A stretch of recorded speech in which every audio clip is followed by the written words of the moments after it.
दूध का लोटा लेकर। ये लंबी लाइन लगी, सब के सब हाथ में लोटा पकड़ के खड़े हुए थे ऐसे। मैंने सोचा अंदर जरूर कोई दूध पीने वाला होगा, वरना ये सब गजब गधे थोड़ी है जो ऐसा लोटा पकड़ के लाइन में खड़े। मेरा नंबर है, मैं अंदर गया। अंदर कोई नहीं था दूध पीने वाला, कोई नहीं। बीच में वो काला पत्थर पड़ा हुआ था। उसे शिवलिंग कहते हैं मूर्ख। हाँ, शिवलिंग पड़ा हुआ था। और वो पत्थर मिलो, वो पत्थर दूध था। और वो पत्थर के बिल्कुल बगल में से छोटी सी पतली सी नाली में से वो सारा दूध बाहर की ओर जा रहा। मैंने बोला कि यस, बाहर तो कोई खड़ा ही खड़ा होगा दूध पीने वाला। देखा, बाहर भी कोई नहीं था। वो सारा दूध मिलो उस नाली से निकलकर बाहर गटर में गया। Total waste. This scene from the 2012 film, Oh My God, is a powerful one. For the believers, it is eye-opening. For the atheist, it is another evidence of the fallacies and stupidities of religion. For the fundamentalist, it is something to be defensive and reactionary about. While the scene serves a very good purpose, that is of showing society that why not to follow religious traditions blindly, it also serves another purpose, a more cynical one, if you will.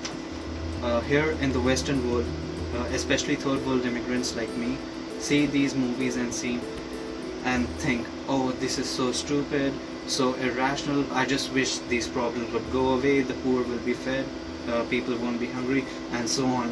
If we could just change the system in some way.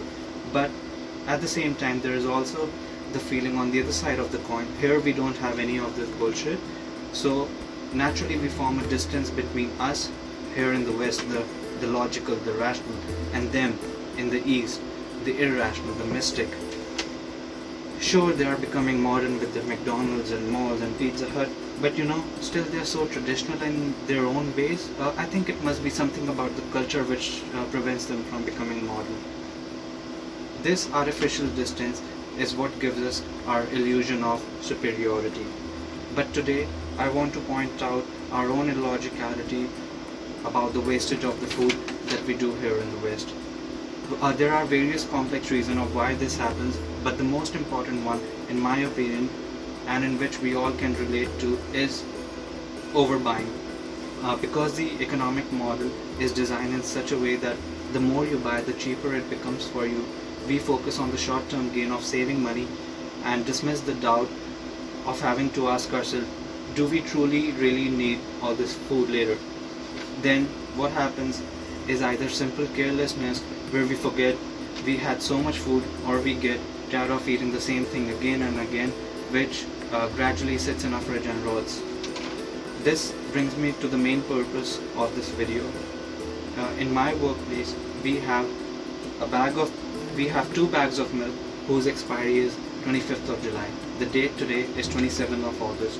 What happened is that we got this milk and then we forgot about it because it got covered by other stuff, and slowly these bags of milk went in the back side of the fridge because they were covered by other food, and we got new bags of milk, new cream, etc. And these bags, they disappeared from our site until today.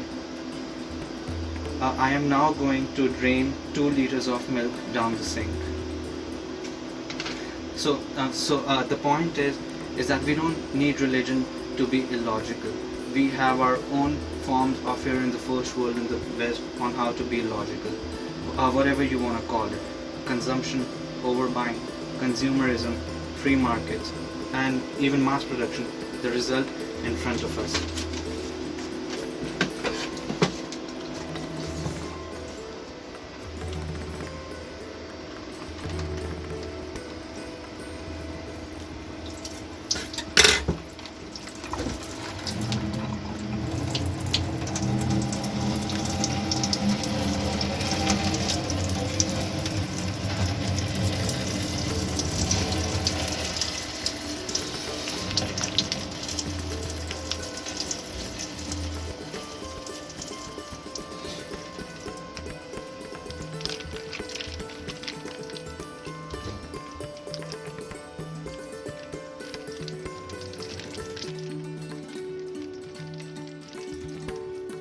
$1.3 billion tons of food is wasted every year. That's almost 1/3 of the total food production. On the other hand, 800 million people suffer from chronic hunger every day. This is such a big contradiction. The waste also comes with its environmental impacts. Each year, food waste in Canada creates 56.6 million tons of carbon dioxide equivalent emissions.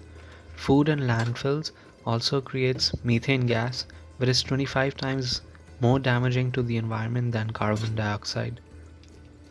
As long as the motive in the distribution of food remains profit, this loss and wastage is bound to happen.